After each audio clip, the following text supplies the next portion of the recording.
Say that again. Hello? Yeah.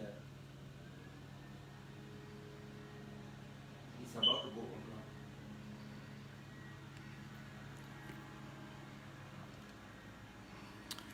Hello? My fellow Ambazonians,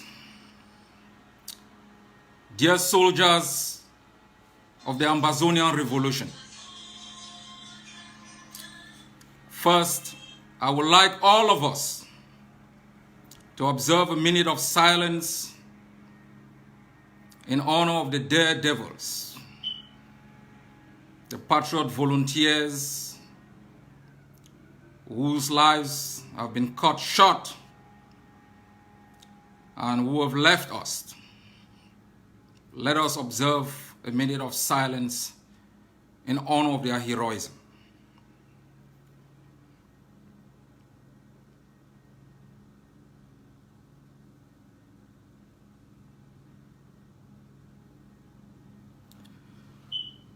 May the souls of our fallen heroes and our departed warriors rest in perfect peace.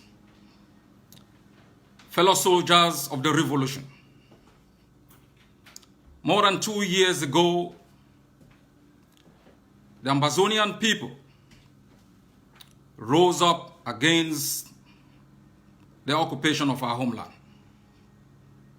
The Ambazonian people decided again that the termination of the occupation and the institution of a body of politics that will cater for their needs, protect their territory, promote their social, economic, and political prosperity will be the order of the day.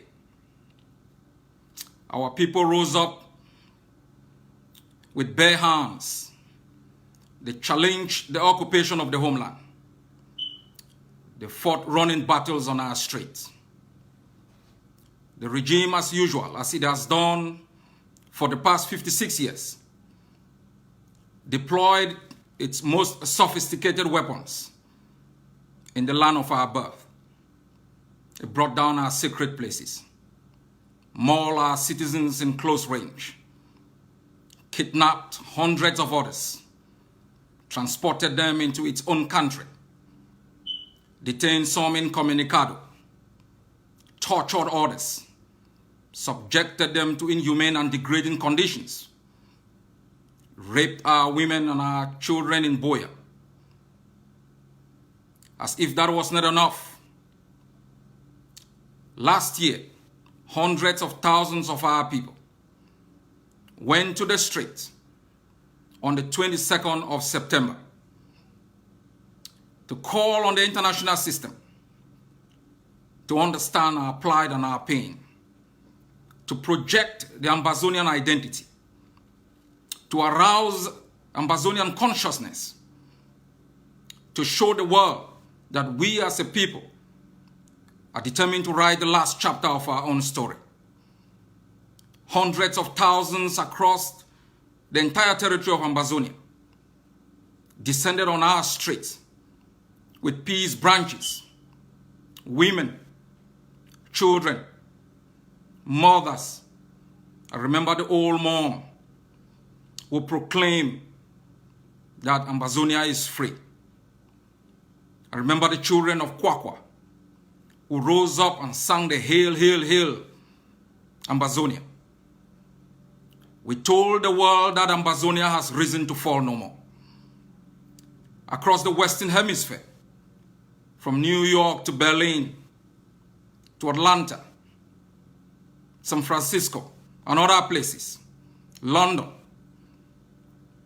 our people rose in defiance to celebrate the lost identity, an identity reclaimed on the blood of the patriots who've left us. They showed the world how prepared we were to take over our destiny and be the masters of our own future. The response of the regime again was utmost brutality. Defenseless civilians mauled. Our boys hunted in the bushes like the game, shot at close range. They died and their bodies sometimes were eaten by vultures. The pain, the anguish was palpable. Our people called for the right to self-defense. They called on the international system to invoke the responsibility to protect not only the territorial integrity of Ambazonia, but the dignity of the Ambazonian people, the lives of the Ambazonian people, the right to liberty and the pursuit of happiness. Their calls were unheeded. An international conspiracy built from 1961 was still alive. The world never cared. They forgot that 20 years ago, they said never again in Rwanda. That just a few months ago, as the Rohingyas were being murdered in Myanmar, the world mobilized. They forgot so soon that the International Criminal Court was set up to try all those who by intent decided to destroy humanity. They abandoned us to our fate. They left us to our destiny. Against a well-oiled machine that killed our people, destroyed our villages, murdered our patriots. Hundreds of thousands are scattered in the bushes in Ambazonia. Hundreds of thousands are in Nigeria in no man's land. Women are giving birth in the bushes. Children haven't gone to school for close to 2 years.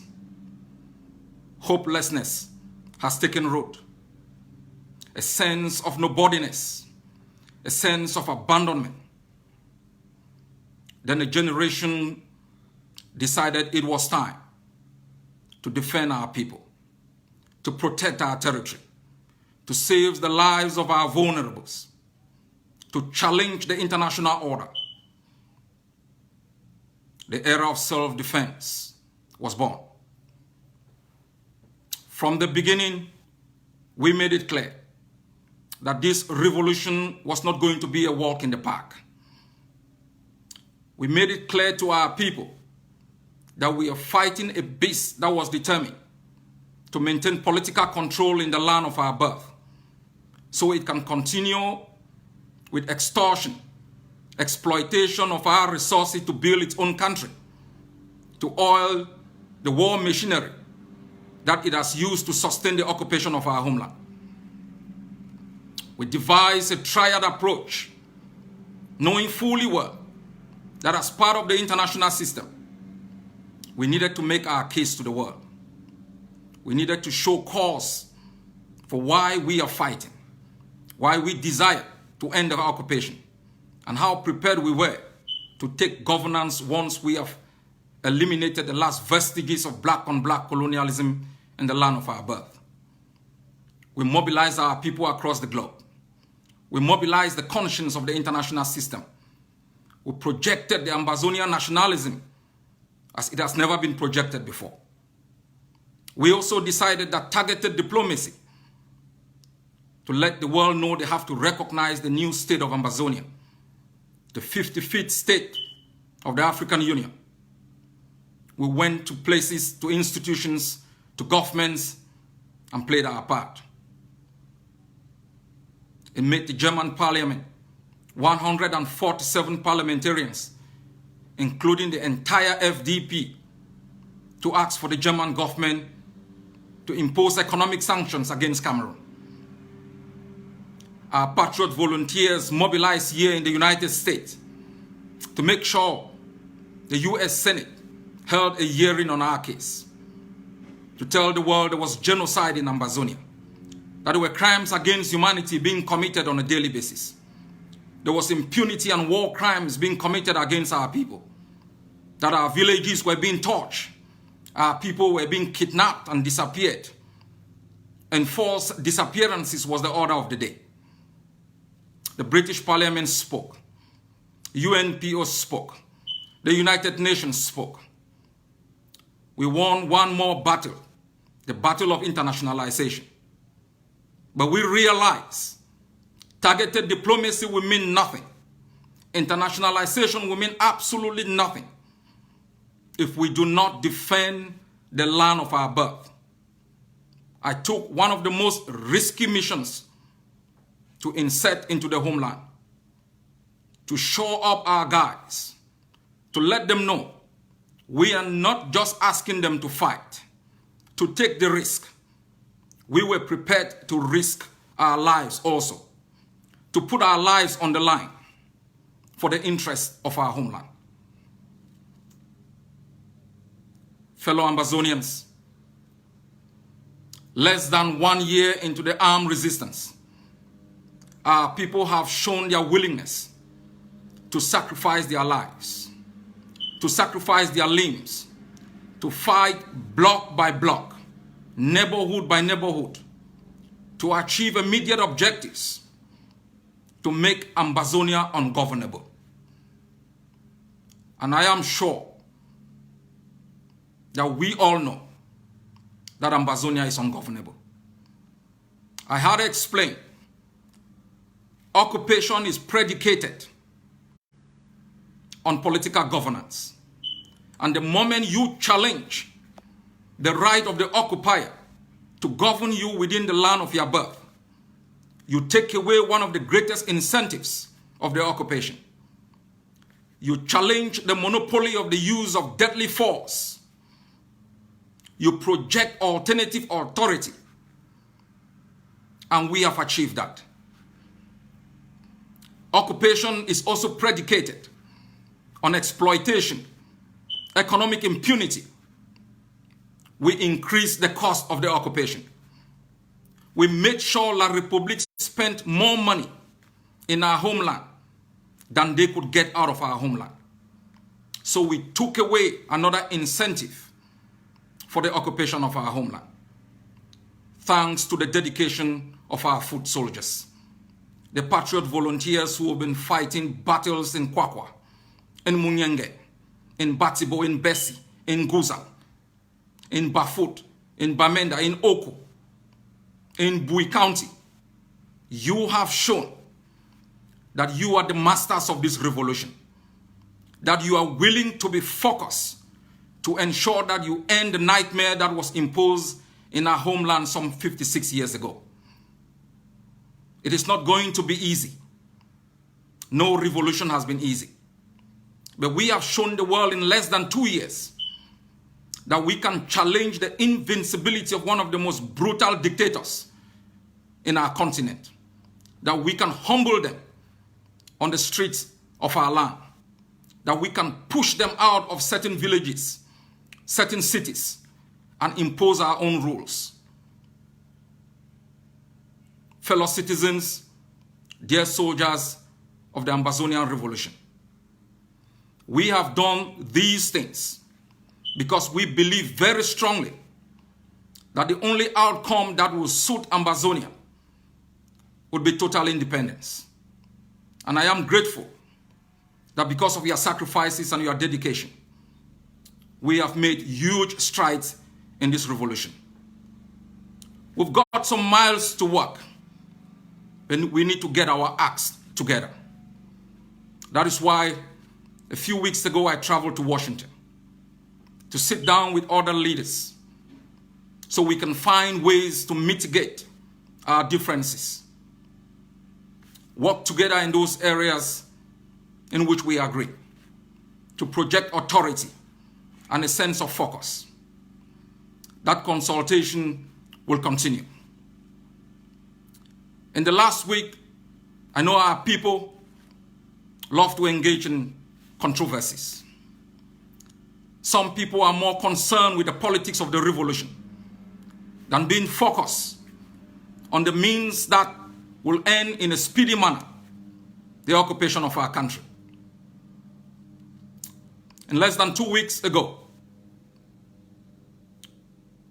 I received a call from a compatriot. In less than 2 weeks ago, I received a message from a compatriot. My leadership has been based on openness, on transparency, making sure every Ambazonian has access to me. I spend hours on a daily basis to respond to their entreaties, to answer their questions, to clarify issues they don't understand. I spend hours talking to them on the phone to give them hope and a sense of direction. The accessibility to my desk is open to every Ambazonian. And wherever I have gone, it has been initiated by the goodwill of Ambazonians in those areas to get me to talk to them, to give them hope, to present and affirm our roadmap for independence, and to present our post-independence plans. And that is why when I received the message from a gentleman that he has spoken to his colleagues at his job, that Ambazonians were being killed, that he had shown the pictures and videos to those colleagues, and they were appalled by the inhumanity that was being brought to bear on Ambazonians. And he told me his colleagues wanted to talk to any leader, and he made the decision that the leader who should speak to his colleagues would be me. Immediately, I informed my national security team. I presented his number to my national security team to investigate his background. I also informed my policy team to look at all the intricacies of what was behind this call. But I informed him I will be in London for a series of meetings, and that I will be prepared to spend 30 minutes with his bosses to talk about the Ambazonian plight. And if they have any support to offer, that will be welcome. So I traveled to London, not to meet this gentleman, but for 2 separate meetings. And I had to use that opportunity to have a discussion with them. When I arrived in London and I put out my phone, the first message I received was from my daughter, asking me not to attend that meeting because my chief of staff had informed my national security team that a call had come in from the territory that I was going to sign an oil deal. Of course, since there had been no discussion about any oil deal, I wasn't clear about it. Immediately, I received a call from my top policy team asking me to abort the meeting. I spoke to my national security advisor. The intelligence officer of the ADF immediately sent me a couple of photos of the gentleman. And we quickly realized he worked at the construction rather than the company he claimed to have been working for. I decided I was going to meet this gentleman. And so I got my aide and we moved to the venue. And we were surprised by a couple of guys whom we thought were Ambazonians just coming to say hello. I want to let Ambazonians understand that this revolution will not be fought and won by thinking in a micro manner. And let me be very clear to you also. When we talk about oil deals, we are thinking in the 1960s. Oil deals are not the most important contractual terms which you can use to help foster the liberation of your country. But we must make a choice whether to allow La République du Cameroon to deploy within our territory high-powered machine guns, helicopter gunships, to kill our boys holding den guns, or we are prepared and still allow Mr. Biya to control our resources, or we are prepared to make the difficult decisions to seek for international support through the valid mechanisms which other revolutions have used. And I want to assure you I am working extremely very hard to make sure we change the balance of power, to make sure we replace the den guns with the kind of high caliber rifles that our people can use to defend themselves. I have heard some leaders say people don't have a right to engage in some contractual agreements. That is not going to be the case. Every leader should work extremely very hard to make sure we can find means to support our soldiers on the ground. Those leaders have the responsibility to make sure when they engage in such discussions, they put the interests of Ambazonia, the sustainability of our economic system, and that they don't enter into any sort of agreements that will jeopardize the economic development of Ambazonia. What we have observed in the past few years are leaders who are able to leak out information about opportunities that can help our revolution move forward. We have observed leaders at high level leak out information because they thought the independence of Ambazonia will not be respected if it is brought by anyone else other than them. I want to let you know I am working extremely very hard to change the balance of power. And I will do everything in my capacity as a leader to make sure I find the means to provide to our soldiers on the ground the weapons they need, the resources they need to defend themselves, to defend the homeland, to protect our lives, and to protect our villages.